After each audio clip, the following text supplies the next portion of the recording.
नमस्कार विद्यार्थी मित्रांनो, ओयासिस करिअर पॉईंटच्या यूट्यूब चॅनलमध्ये आपलं स्वागत आहे.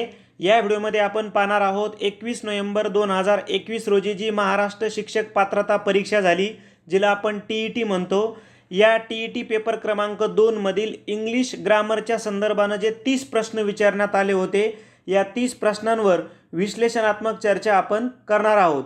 या अगोदरही आपण आपल्या चॅनलला 2013 पासून ते 2021 पर्यंत जेवढ्या TETच्या परीक्षा झाल्या पेपर क्रमांक 1 आणि पेपर क्रमांक 2च्या संदर्भानं, या सर्व परीक्षेमधील इंग्लिश असेल, मराठी असेल आणि इतर विषयाचे देखील आपण ओल्ड क्वेश्चन पेपर ॲनालिसिस करणारे व्हिडिओ बनवलेले आहेत.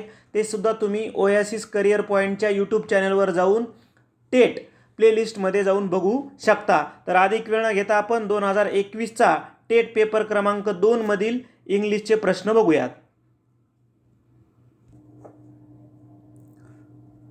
प्रश्न पाहूयात आपण. प्रश्न आहे की 31 नंबरचा क्वेश्चन आहे पहा. Choose the sentence in which the correct articles are used. आता हा जो सेट आहे हा सी सेट आहे, म्हणजे ABCD असे जे 4 सेट आहेत त्यापैकी आपण सी सेटवरती हा व्हिडिओ बनवत आहोत. तुमच्याकडे जो सेट उपलब्ध असेल तो A असेल, B असेल किंवा D असेल तर ते क्वेश्चन तुम्ही तिथे मागे पुढे पाहून घ्या.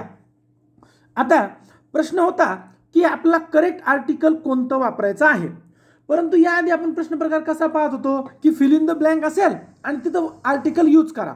इथे क्वेश्चन तसा नाही आहे, इथे आर्टिकल यूज करून दिलंय. कोणतं आर्टिकल परफेक्ट यूज केलं ते आपल्याला शोधायचं आहे. मग आपण शोधूयात. पहा, पर्याय एक काय आहे, अल्टरनेटिव्ह फर्स्ट आहे, the old are respected by the young. पुढे पाहूयात, an old is respected by a young. इथे आर्टिकलच नाहीये. Old are respected by the young, the old is respected by the young. मग आता जर आपण एकूण वाक्याचा अर्थ पाहिला तर आपल्याला काय लक्षात येणार आहे ते आपण बघूया. पहा आता काय आहे तर की ओल्ड आणि यंग यांचं कंपॅरिझन जे करण्यात आलं तर हे कसं करण्यात आलं की इथे पूर्ण होल क्लास, म्हणजे ओल्ड शब्द आणि यंग शब्द हा पूर्ण होल क्लासला रिप्रेझेंट करतो. मग आपल्याला एक बेसिक रूल काय माहिती आहे, when to present whole class of people, person, animal, thing, that time used particular the article. बरोबर आहे. मग आता आपल्याला जर द आर्टिकल वापरायचं आहे तर मग ते आता कुठं कुठं आहे, the old, the young, the old, the young. Okay, म्हणजे इथे अन ओल्ड हे रॉंग झालं, अ यंग रॉंग झालं, इथे तर आर्टिकलच नाही आणि इथे द आहे पण हे वाक्य रॉंग झालं. का? कारण इथं आर्टिकलच नाही. मग आपले उत्तर 2 होऊ शकतात.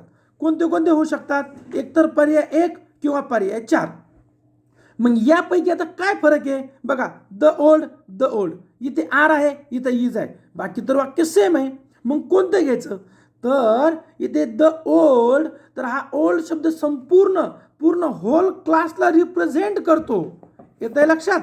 त्यामुळं आपल्याला इथे आर हे घ्यावं लागणार, इज हे फक्त एकासाठी असणार. इथे होल क्लास रिप्रेझेंट होतोय म्हणून आपल्याला आर घ्यायचा आहे. पर्याय 1 हे आपलं परफेक्ट उत्तर येणार आहे की इथे द आणि इथे हा द ओल्ड आणि हा द यंग हा संपूर्ण होल क्लासला रिप्रेझेंट करतो. मग ते पर्सन असो, ॲनिमल असो, थिंग असो, जेव्हा होल क्लास रिप्रेझेंट होईल तेव्हा द आर्टिकल वापरायचं आहे. पुढचा प्रश्न पाहूयात आपण. नेक्स्ट क्वेश्चन आहे आपला.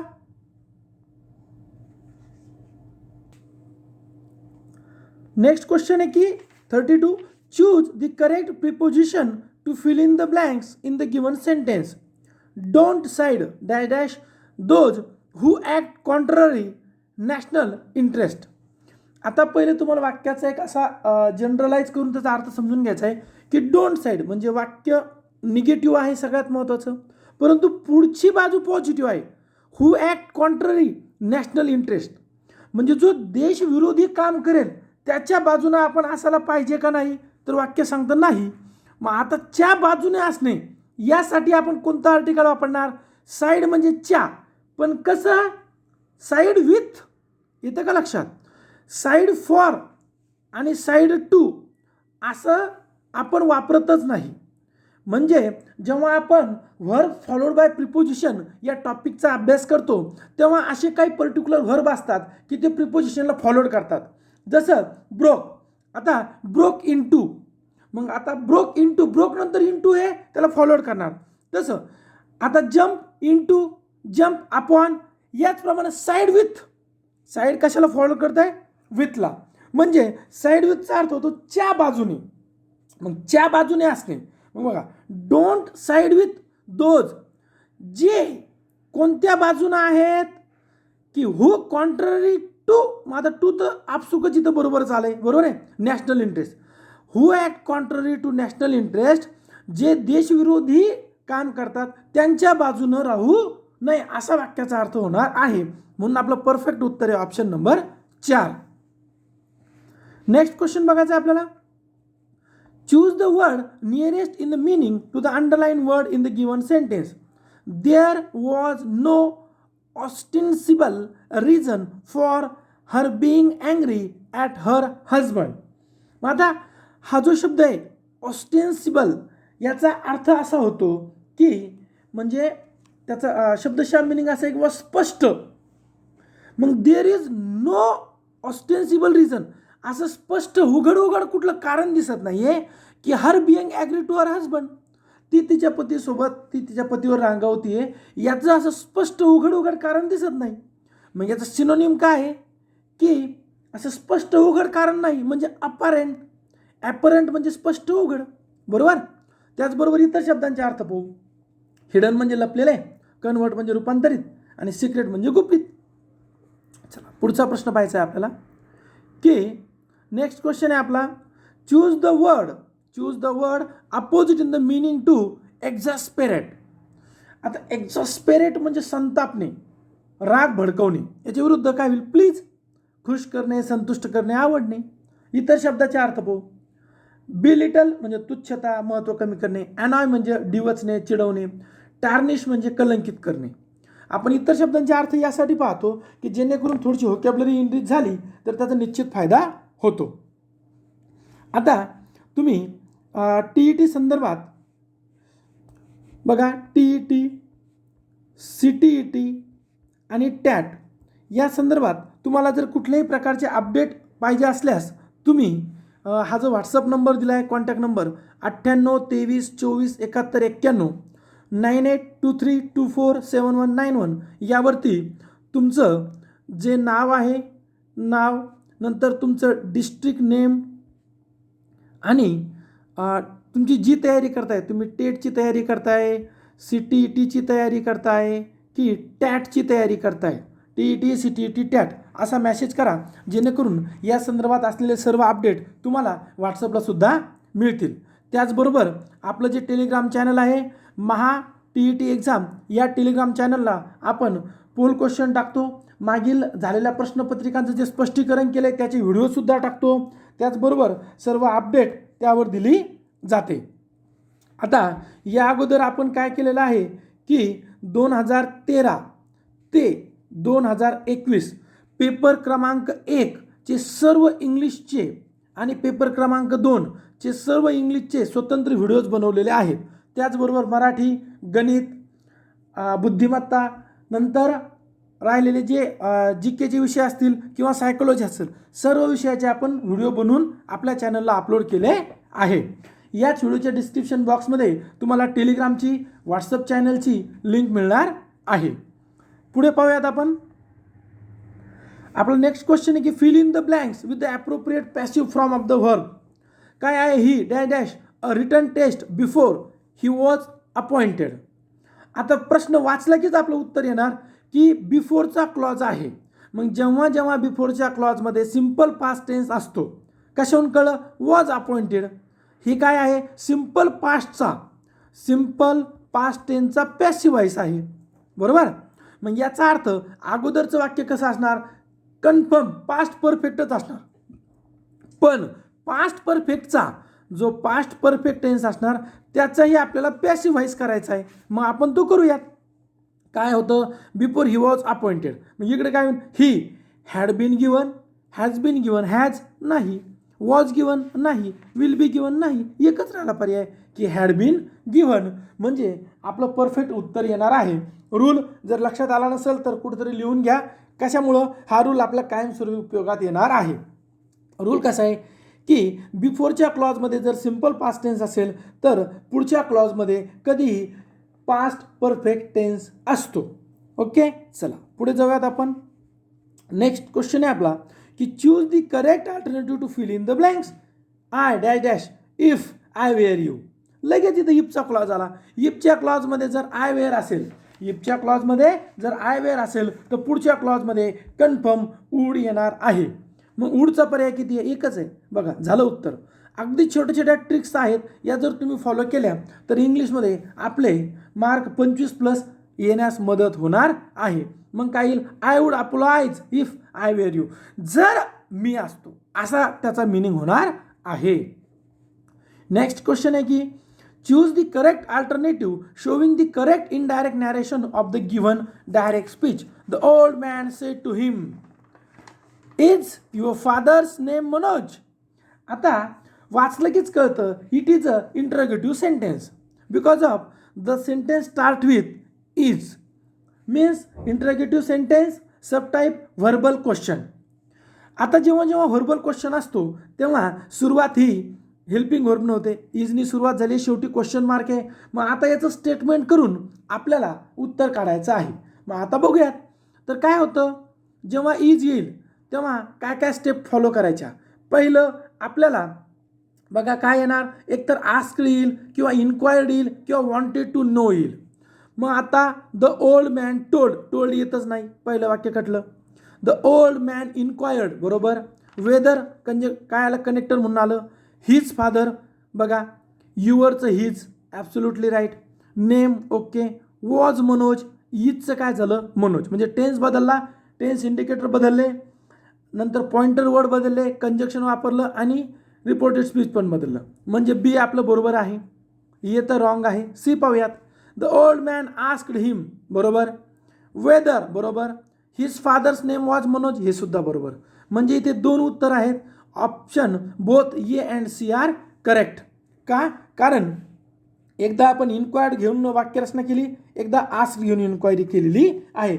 तुम्ही आणखीन एका प्रकारे हे वाक्य करू शकता. कसं? The old man wanted to know whether his father name was Manoj. म्हणजे कसं, तुम्ही इन्क्वायर्ड किंवा माहिती घेऊ इच्छिता किंवा आस्क्ड घेऊ सुद्धा इच्छिता. नेक्स्ट आहे identify the figure of speech in the following line. O grave where is victory. आता ग्रेव म्हणजे थडगं, विक्ट्री म्हणजे विजय. तर काय केलं आपण बघा, when we addressing someone absent, dead or non human as if that person or thing were present. जेव्हा असं असेल तेव्हा आपण ॲपॉस्ट्रॉफ हा फिगर ऑफ स्पीच वापरतो, ज्याला आपण संबोधन किंवा परोक्ष अलंकार असं म्हणतो. म्हणजे आपण आता थडग्याला जर विचारतोय, थडगा इन द सेन्स मग आता ग्रेव, ओ grave where is the victory, तर हा झाला ॲपॉस्ट्रॉफ बरोबर. इतर पण पाहूयात. पर्सोनिफिकेशन म्हणजे काय? चेतन गुणोक्ती. युफिझम म्हणजे काय? अप्रिय गोष्ट सोप्या शब्दात सांगणे. आणि इपिग्राम म्हणजे काय? छोटं सुभाषित. ओके, चला नेक्स्ट पाहायचं आहे आपला. Identify the part of the sentence which has an error. He is well up this days despite having ill health, no error. तर वाचलं कीच कळतं. वाक्याचा पहिले डिस्पाईटमुळं कसा मिनिंग बदलतो ते पाहून घ्या. डिस्पाईट कसं असतं, न्यूनत्वबोधक काय काम करतं, दोन वाक्यामध्ये थोडासा विरोध दर्शवतो. बघा, ही इज वेल अप, तर एक तर ये मध्येच रॉंग आहे, कारण की वेल अप नसतं, वेल ऑफ आहे. वेल ऑफ अशी सेट फ्रेज आहे. वेल ऑफचा अर्थ कसा होतो की सुखवस्तू, श्रीमंत, आर्थिक सुस्थितीत असलेला. आणि डिस्पाईटचा अर्थ होतो ची पर्वा न करता, तसं नाही तरी असं. मग आता वाक्याचा बघा उत्तर तर मिळालं की ये मध्ये इरर आहे. काय इरर आहे? इथं अप ऐवजी ऑफ पाहिजे होतं. मग आता वाक्याचा अर्थ पहा. ही is well of this days.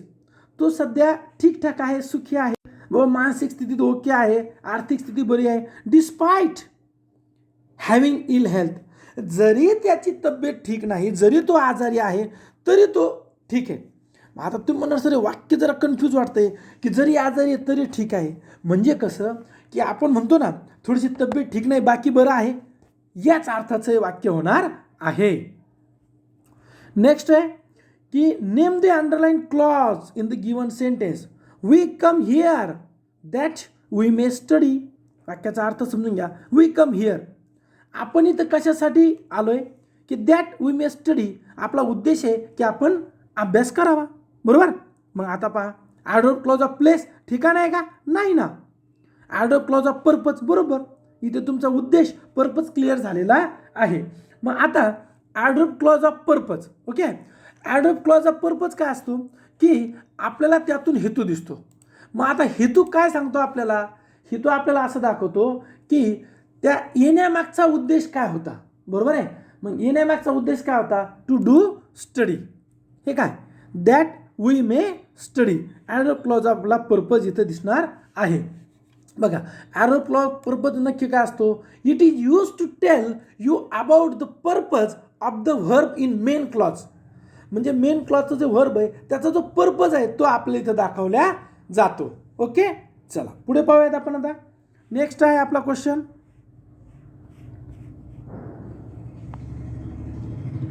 Choose the one which is correct question tag for the given sentence.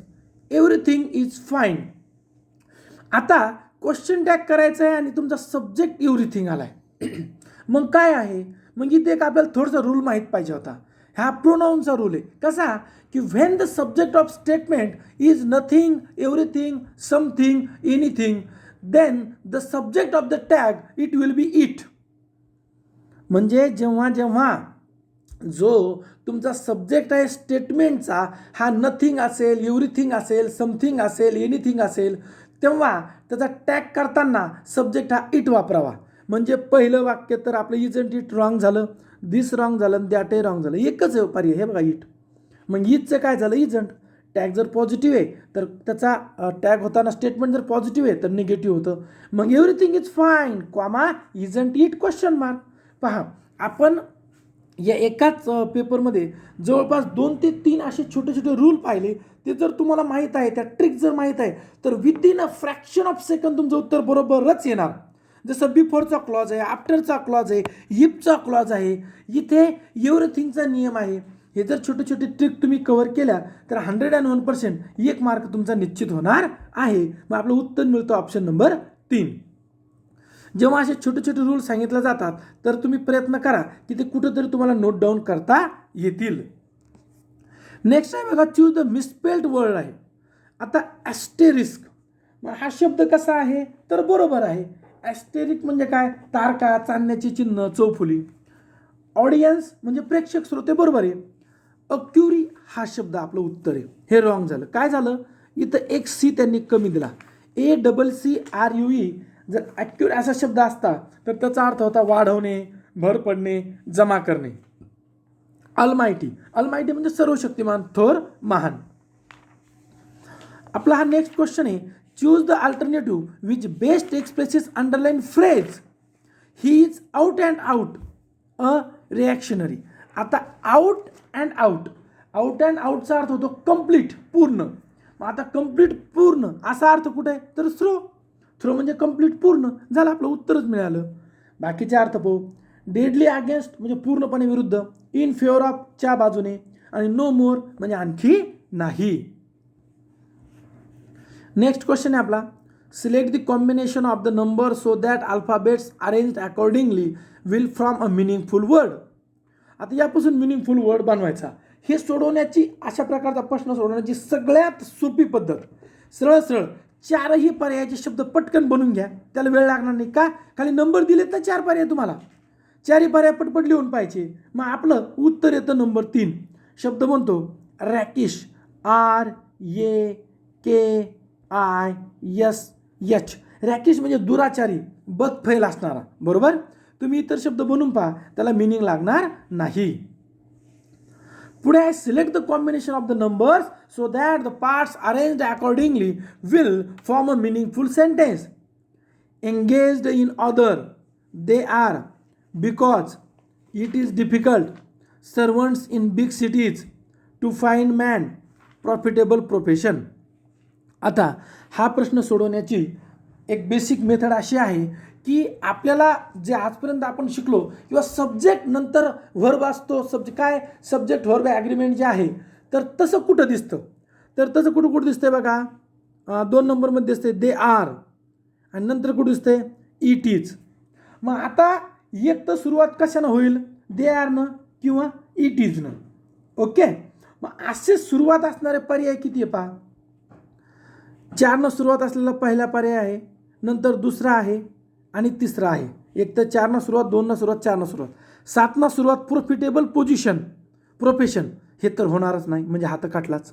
Okay, आता या 3मधून कोणतं उत्तर असण्याची शक्यता आहे, तर पहिले दोन्ही ट्राय करून पहा. 4-6, 4-6 आणि 2-5. बघा, दे आर आणि नंतर 5 servants in big cities. Okay, होऊ शकतं, कारण की दे नंतर आर नंतर सर्वंट्स अनेक वचन आणि दे आर 2 नंतर 5 येऊ शकतात. ओके, म्हणजे काय, आपल्याला पुढे जायला थोडंसं हरकत नाही. हां, मग पहा आता काय आहे. आता 4-6 पहा की इथे काय म्हणाले, इट इज डिफिकल्ट आणि नंबर 6 टू फाइंड मॅन. हां, बघा इथे तर जास्त तर्क येतोय. कसा, it is difficult to find man. 4-6 आणि 4-6 बरोबर वाटतंय. थोडंसं पुढं चला, नंतर 1 आणि नंतर 5. मग it is difficult to find. आणखी काही आपल्याला तर्क लागतोय का, आणखी काही तर्क बघा. It is difficult to find man नंतर आपण काय घेऊ शकतो बघा, तर्क लावून पहा की to find man servants because profitable other. आणखी एक तर्क कसा आहे, थोडंसं पुढे गेलं तर 5-2 आणि 5च्या नंतर खूप उशिरा 2. मग काय आहे, 5च्या नंतर एक 3 आहे आणि इथं 5च्या नंतर 1 आहे. मग घेऊन पहा, it is difficult to find man servants. बरोबर आहे, मॅन सर्वंट म्हणजे पुरुष कामगार in big cities. Okay, because. Okay, तर्क लागलाय बघा. 3 नंबरचं उत्तर आपलं बऱ्यापैकी येतंय. नंतर दे आर, ठीक आहे. पुढे आता 2 आलं, नंतर engaged in other profitable profession. Okay, म्हणजे आपलं परफेक्ट उत्तर पर्याय नंबर 3 बनत आहे. आता कसं कसं आपण त्यामध्ये पायऱ्या वापरल्या ते बघा. It is difficult to find man हे 2 ठिकाणी होतं. तुम्ही असंही म्हणू शकता सर काही वेगळा तर्क लावू शकता ना तुम्ही, एक वेगळा तर्क पहा. आणखीन एका सब्जेक्ट व्हर्ब ॲग्रीमेंट या पद्धतीनं तुम्ही कसं जाऊ शकता की आपल्याला एक रूल माहीत आहे की दे आर म्हणजे जेव्हा सब्जेक्ट नंतर आर येतं तेव्हा आर नंतर कन्फर्म काय येईल, व्हर्बला ING येईल. व्हर्बला ING कुठे आहे याच्यामध्ये, कुठेच नाही. म्हणजे याचा अर्थ काय आहे, आर नंतर आता पॅसिव्ह व्हॉइस येणार म्हणजे V3 येईल. V3 यायला पाहिजे ना. मग दे आर V3 कुठे आहे, फक्त एंगेज एकाच ठिकाणी आहे. मग बघा दे आर एंगेज्ड म्हणजे कन्फर्म 2 नंतर 1 येणार आहे, फिक्स. म्हणजे 21 किती पर्यायामध्ये सोबत आहे बघा, इथे नाही, फक्त एकाच ठिकाणी आहे, इथेही नाही आणि इथेही नाही. म्हणजे तरीही तुम्हाला उत्तर काढता आलं असतं पर्याय क्रमांक 3. लक्षात घ्या, मी तुम्हाला 2 पद्धतीनं उत्तर काढून दाखवलं. एक आपण पर्याय कट पद्धत वापरत गेलो आणि एक तुम्हाला डायरेक्ट, समजा तुम्हाला काहीच लक्षात येत नाही आहे की उत्तर कोणतं निवडू, कोणती पद्धत वापरा, सब्जेक्ट व्हर्ब ॲग्रीमेंट की दे आर. आता ING कुठंच नाही आहे, मग ING याचा अर्थ काय, आर नंतर V3 येणार. बरोबर आहे, पॅसिव्ह व्हॉइस असतो तेव्हा. मग V3 कुठे आहे, फक्त इंग्लिश एकाच शब्दात आहे, म्हणजे 2 नंतर 1 असा 21 शब्द कुठं आहे, तर फक्त एकाच ठिकाणी पहा, तो म्हणजे कुठं, पर्याय क्रमांक 3 मध्ये. झालं आपलं उत्तर, बाकी करायची गरज नव्हती. नेक्स्ट क्वेश्चन पाहूयात आपण. State what part of the speech is the underline word. She likes the same colour as I do. मग आता ॲजचा वापर काय काय म्हणून आहे, ॲज ॲडवर्ब म्हणून वापरता येतं, प्रिपोजिशन वापरता येतं, कंजक्शन वापरता येतं, रिलेटिव्ह प्रोनाउन फक्त काही स्पेसिफिक कंडिशनमध्ये. मग आता तुम्ही म्हणणार सर 4ही उत्तर होत आहेत का, नाही. का, कारण की आपल्याला जेव्हा पार्ट ऑफ स्पीच ठरवायचे असते तर पर्टिक्युलर त्या वाक्यामध्ये हे जे सेंटेन्स दिले या सेंटेन्समध्ये त्या वर्डनी काय काम केलं त्या कंडिशननुसार ती पार्ट ऑफ स्पीच ठरणार आहे. कधी कधी एकच शब्द नाउन म्हणून काम करतो, कधी तो व्हर्ब म्हणून काम करतो, कधी ॲडजेक्टिव्ह म्हणून काम करतो. तसं इथं ॲज ॲडव्हर्ब पण आहे, प्रिपोजिशन पण आहे, कंजक्शन पण आहे, रिलेटिव्ह प्रोनाउन पण आहे. मग या पर्टिक्युलर वाक्यात त्यानं काय काम केलंय, तर she likes the same colour as I do. इथे आपल्याला एक गोष्ट माहीत पाहिजे होतं की जेव्हा जेव्हा ॲज रिलेटिव्ह प्रोनाऊन इथं काम आहे केव्हा काम करतं, जेव्हा जेव्हा की द सेम आणि सच या दोन शब्दानंतर जर पुढे ॲज आलं तर त्या ॲजचं काम त्या पर्टिक्युलर सेंटेन्समध्ये रिलेटिव्ह प्रोनाऊन म्हणून झालेलं असतं. म्हणून आपलं उत्तर आहे रिलेटिव्ह प्रोनाऊन. म्हणजे काय, हा रूल जर माहीत असता की द सेम आणि सच असे रूल जर आपल्याला माहीत आहे तर कन्फर्म आपलं उत्तर येणार आहे. म्हणजे आपण आजच्या पेपरवरून काय समजू शकतो, आता हे चौथं सेंटेन्स आहे की जर तो पर्टिक्युलर तुम्हाला रूल माहीत आहे किंवा एकदा कानावून गेलाय, एकदा डोळ्याखालून गेलाय, एकदा ऐकलाय तर तुमचे 4 मार्क आज फिक्स होते. कुठंही कन्फ्यूज न होता 101% तुम्हाला मार्क पडला असता. पण जर हा रूल थोडासा इकडे तिकडे झाला तर मार्क जाण्याची शक्यता होते. पुढे पाहूयात आपण. What does the underline model auxiliary express? If it should rain they will not come. जर पाऊस आला तर ते न येण्याची शक्यता आहे ना, हे काय सपोजिशन, शक्यता आहे ना, गृहीत आहे, अंदाज आहे. आपण ही गोष्ट मानली ना. आपण पण म्हणतो ना, बघा जर पाऊस आला तर ते काही येणार नाही, झालं. ड्युटी कर्तव्य आहे का नाही, सजेशन सल्ला आहे का नाही, ॲडवाईस सल्ला आहे का नाही. म्हणजे तुम्ही असंही उत्तर काढू शकले असते की ते येणार नाही, हे त्यांचं कर्तव्य आहे का नाही, सल्ला आहे का नाही, ॲडवाईस आहे का नाही. म्हणजे आपलं उत्तर मिळालं सपोजिशन. हे शूडचं वर्क आहे. Which of the following pairs is not correctly matched? One word substitution. Absence of government, anarchy. बरोबर आहे, अराजकता. गव्हर्नमेंट बाय द नोबल्स, ॲटोनॉमी नाही ना. गव्हर्नमेंट ऑफ द नोबल्स त्याला आपण ॲरिस्टोक्रसी म्हणतो, हां, म्हणजे उत्तम नागरिकांचे राज्य. मग हेच आपलं उत्तर झालं पर्याय बी. ॲटोनॉमी म्हणजे काय, स्वायत्तता, ती नाही होणार. मग गव्हर्नमेंट बाय वन ॲटोक्रसी बरोबर आहे आणि government by the official bureaucracy बरोबर आहे. पुढचा प्रश्न पाहूयात आपण.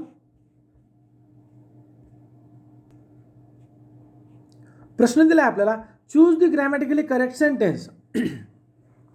The population of London is greater than any city in India. आता तुम्हाला इथं प्रश्न असा समजून घ्यायचा आहे की इथे द पॉप्युलेशन याबद्दल आपण बोलतोय ना, द पॉप्युलेशन ऑफ. मग आता द पॉप्युलेशनचा संदर्भ इथं पुढं आलाच नाही. म्हणजे जोपर्यंत दॅट येत नाही तोपर्यंत वाक्य बरोबर नाही, म्हणजे पहिलं तर रॉंगच झालं. The population of London is greater than any other city. आपल्याला दॅट यावंच लागणार, म्हणजे हे सुद्धा कटलं. The population of London is greater than that, बघा, of any city in India. बरोबर, हेच आपलं उत्तर आहे. का, कारण की हे दॅट कशासाठी आलं माहिती आहे का, द पॉप्युलेशन ऑफ म्हणजे एकच गोष्ट परत रिपीट न करता हे दॅट त्याला रिप्रेझेंट करतं की द पॉप्युलेशन ऑफ. म्हणजे समजा तुम्हाला वाक्य आता दॅटच्या शिवाय कसं होईल ते बनवून दाखवतो. The population of London is greater than the population of any city in India. म्हणजे इथं दॅट ऐवजी द पॉप्युलेशन हा शब्द जर टाकला तर वाक्यरचना बरोबर होईल. मग बाकीच्या वाक्यामध्ये द पॉप्युलेशन शब्द नाही, तर द पॉप्युलेशन शब्द नाही तर दॅटनं ते काम केलं. लक्षात घ्या, या दॅटनं या द पॉप्युलेशनचं काम केलं, म्हणून आपलं उत्तर ऑप्शन 3 बरोबर आहे. नेक्स्ट क्वेश्चन आहे आपला, चूज द अल्टरनेटिव्ह. की canvas shoes are no longer in vogue. Candidates are not allowed to canvass for votes on the day of the election. बघा, दोन्ही ठिकाणी कॅनव्हास हा मिनिंग वेगळा, प्रोनाऊन्सिएशन सेम. याला म्हणायचं होमोफोन्स किंवा होमोनिम्स, की त्याचा उच्चार सारखा आहे पण अर्थ आणि स्पेलिंग वेगळी. काय अर्थ आणि स्पेलिंग वेगळी आहे ते समजून घ्या. की कॅनव्हास जो आहे ना, हा कॅनव्हास इथं पाहिजे होता आणि हा कॅनव्हास इथं पाहिजे होता. म्हणजे दोन्हीही काय झाले, रॉंग झालेले आहेत. कसं ते तुम्हाला आता सिद्ध करून देतो. या कॅनव्हासचा अर्थ काय होतो की उमेदवाराचा प्रचार करणे. मग आता प्रचार कुठे आहे हे बघा, कॅन्डिडेट्स नॉट अलाउड टू. हा कॅनव्हास जर इथं असता की वोटच्या दिवशी तुम्हाला प्रचार करता येत नाही, म्हणून हे चुकलं. मग आता तुम्ही म्हणणार सर तिथं काय पाहिजे होतं, तिथं हा कॅनव्हास पाहिजे होता. या कॅनव्हासचा अर्थ होतो canvas shoes are no longer in vogue. Vogue म्हणजे फॅशन. मग आता फॅशनमध्ये कॅनव्हास शूज वापरण्याची पद्धत नाही. मग आता कॅनव्हास शूज ही काय संकल्पना समजून घ्या. कॅनव्हास म्हणजे काय तर आंबाडी, ताग इत्यादीचं जे कापड असतं ना, ज्याला आपण ज्यूटचं कापड म्हणतो त्यापासून अगदी जाडसर कापडापासून बनलेला शूज. कॅनव्हास शूज जर तुम्ही गुगलला सर्च केलं तर तुम्हाला भरपूर त्या प्रकारचे इमेजेस दिसतील. तर कॅनव्हास शूज वापरण्याची आता फॅशन राहिली नाही आणि कॅनव्हास म्हणजे मतदान करण्याचा प्रचार करण्याचा अधिकार नाही. म्हणजे दोन्ही ठिकाणी हे इथं पाहिजे होतं आणि हे इथं पाहिजे होतं म्हणून बोथ आर रॉंग. नेक्स्ट आहे क्वेश्चन आपला, choose the odd man out. Trousers, arms, scissors आणि इनिंग्स. पाहिलं कीच आपल्याला कळतं की ट्राउजर्स, शूजर्स आणि सीझर्स, ट्राउजर्स, आर्म्स आणि सीझर्स हे तिन्ही पण कसे आहे, हे फक्त अनेकवचनी आहे, ओनली प्लुरल्स. पण इनिंग्स कसं आहे, याच स्पेलिंगमध्ये तो सिंग्युलर आणि प्लुरल दोन्ही पण आहे म्हणून हे आपलं उत्तर आहे. आता ट्राउजर आपण जे वापरतो ते, सीझर कैची तुम्हाला माहिती आहे, आर्म्स म्हणजे काय तर दान भिक्षा देणे, बरोबर. आणि इनिंग्स म्हणजे क्रिकेटची इनिंग आपल्याला माहीत आहे. Choose the alternative which best expresses the meaning of the underline idiom. Monica's habit of picking holes in your relationship is very irksome. आता ॲरेक्सम किंवा इरेक्समचा अर्थ होतो त्रासदायक, कंटाळवाणी. आणि पिकिंग होल्स म्हणजे काय तर काय दोष शोधणे किंवा कधीही अशा कमतरता काढता नाही. काही झालं काहीतरी त्याच्यामध्ये फॉल्ट काढणारच म्हणजे फाइंडिंग फॉल्ट. कितीही चांगली घटना झाली त्यामध्ये काहीतरी म्हणजे दोष, छिद्रान्वेषी माणसं की त्यांना काहीतरी चूक दिसणारच. मग ॲडमायरिंग पीपल प्रशंसा करणे नाही, फाइंडिंग फॉल्ट हेच आपलं उत्तर आहे, दोष शोधणारी व्यक्ती. क्रिटिसायझिंग पीपल म्हणजे लोकांवर टीका करणे आणि लोकांशी वाद घालणे, आर्ग्युइंग पीपल होणार नाही. नेक्स्ट आहे the specialist who CARES and treats fit is. मग त्याला आपण काय म्हणतो, क्रिपोडिस्ट. मागच्या प्रश्नपत्रिकांमध्ये 17, 18, 19 रिपीट झालाय. क्रिपोडिस्ट म्हणजे लोकांच्या पायावर उपचार आणि काळजी घेणारा व्यक्ती. ऑस्ट्रोपॅथ म्हणजे काय, अस्थिरोग चिकित्सक. आर्थोपेडिस्ट म्हणजे काय, अस्थिरोग तज्ज्ञ. आणि डर्मेटोलॉजिस्ट म्हणजे काय, त्वचारोग तज्ज्ञ. Which of the following is a rhetorical questions. Should a school have a gymnasium. पहिले रेटॉरिकल क्वेश्चन म्हणजे काय ते समजून घ्या. या अगोदर आपण मागच्या ज्या 6-7 प्रश्नपत्रिका आहेत 13 ते 19 यामध्ये आपण प्रत्येक वेळेस रेटॉरिकल क्वेश्चन म्हणजे काय डिटेलमध्ये समजून सांगितलं आहे. इथे थोडीशी चर्चा करूयात. रेटॉरिकल क्वेश्चन म्हणजे कसं, a question asked in order to make a statement that does not accept answer. म्हणजे उत्तराची अपेक्षा न करणारा प्रश्न. हा व्हर्बल क्वेश्चनचा एक उपप्रकार आहे बघा. व्हर्बल क्वेश्चनचा उपप्रकार, व्हर्बल क्वेश्चनचं उत्तर काय असतं, येस किंवा नो. पण हा एक असा उपप्रकार आहे की ज्याच्यामध्ये प्रश्न तर विचारला जातो पण उत्तराची अपेक्षा नसते. मग पाहूयात आपण कसं आहे तर बघा. Should a school have a gymnasium म्हणजे शाळेत व्यायामशाळा असावी. याचं उत्तर हो किंवा नाही येतं ना, म्हणजे येतं नाही. How should one keep one self physically fit. मग आता आपण काय म्हणू, एखाद्याने स्वतःला शारीरिकदृष्ट्या कसे तंदुरुस्त ठेवावे तर चांगल्या प्रकारे ठेवावे. मग याचंही उत्तर मिळतंय किंवा अपेक्षित आहे. Isn't it a shame to torture the weak. दुर्लभावर अत्याचार करणे ही लाजिरवाणी गोष्ट नाही का. मग आता नाही का म्हणजे याचं उत्तर मिळावं अशी अपेक्षा नाही आहे, पण ती आपण कमेंट केली. आपण कधी म्हणतो ना आज पाऊस येईल नाही का, मग आता पुढचे ना हो म्हणावं किंवा नाही म्हणावं ही आपली अपेक्षाच नाही आहे, पण आपण प्रश्न तर विचारलाच ना. म्हणजे विधानच असं केलं जातं की जे प्रश्नाच्या स्वरूपात आहे. असं आपण आबाळाकडे बघून सांगतो आज पाऊस येईल नाही का, म्हणजे नाही का यातून जो प्रश्न तयार झाला त्याचं उत्तर अपेक्षित नाही आहे, त्याला म्हणायचं रेटॉरिकल क्वेश्चन. उत्तर मिळालं ऑप्शन नंबर 3. आता what is the demonetisation. Demonetisation म्हणजे काय आपलं माहित नाही का, नोटाबंदी म्हणजे काय. ओके चला पुढे जाऊया. Choose the correct simple sentence for the given sentence. He finished his exercise and put away his books. आता अँड आला म्हणजे कंपाऊंड सेंटेन्स आहे. ओके मग आता पहा, हॅविंग फिनिश्ड हिज एक्सरसाइज, बघा इथे एक फ्रेज तयार झाली. ही पुट अवे हिज बुक्स, हेच उत्तर बरोबर आहे. कारण ह्या फ्रेजनं आपल्याला ते सिंपल सेंटेन्स बनायला सोपं झालं. दुसऱ्यामध्ये बाय आलं तर जमणार नाही. टू फिनिश अशी रचना येत नाही आणि इन स्पाईट ऑफ हे सुद्धा होत नाही. आता पॅसेज आहे, पॅसेजचे आपण फक्त उत्तर पाहणार आहे. ओके 56चं जे उत्तर आहे ते आहे ऑप्शन नंबर 3. 57चं ॲन्सर आहे बघा ऑप्शन नंबर 3. 58चं उत्तर आहे ऑप्शन नंबर 1. 59चं उत्तर आहे ऑप्शन नंबर 4 आणि 60चं उत्तर आहे ऑप्शन नंबर 3. तुम्ही आपलं टेलिग्राम चॅनल जॉईन करू शकता, महाटेट एक्झाम, ज्याची लिंक या व्हिडिओच्या डिस्क्रिप्शन बॉक्समध्ये. त्याची संपूर्ण तिथे आपण TET, टॅट, CTET सर्व स्पर्धांची माहिती अपडेट देत असतो. तुम्ही आमच्यासोबत व्हॉट्सअपला कॉन्टॅक्ट करू शकता 98 23 24 71 91 या नंबरला तुमचं नाव, तुमच्या जिल्ह्याचं नाव व TET, CTET किंवा टॅट यापैकी तुम्ही ज्या परीक्षेची तयारी करताय त्याचा मेसेज तुम्ही करू शकता, जेणेकरून त्या परीक्षेसंदर्भात सर्व अपडेट तुम्हाला व्हॉट्सअपला पाठवल्या जातील. व्हिडिओ आवडल्यास लाईक करा, आपल्या मित्रांना शेअर करा, तसेच ओएसिस करिअर पॉईंटचे यूट्यूब चॅनल सबस्क्राईब करा. धन्यवाद.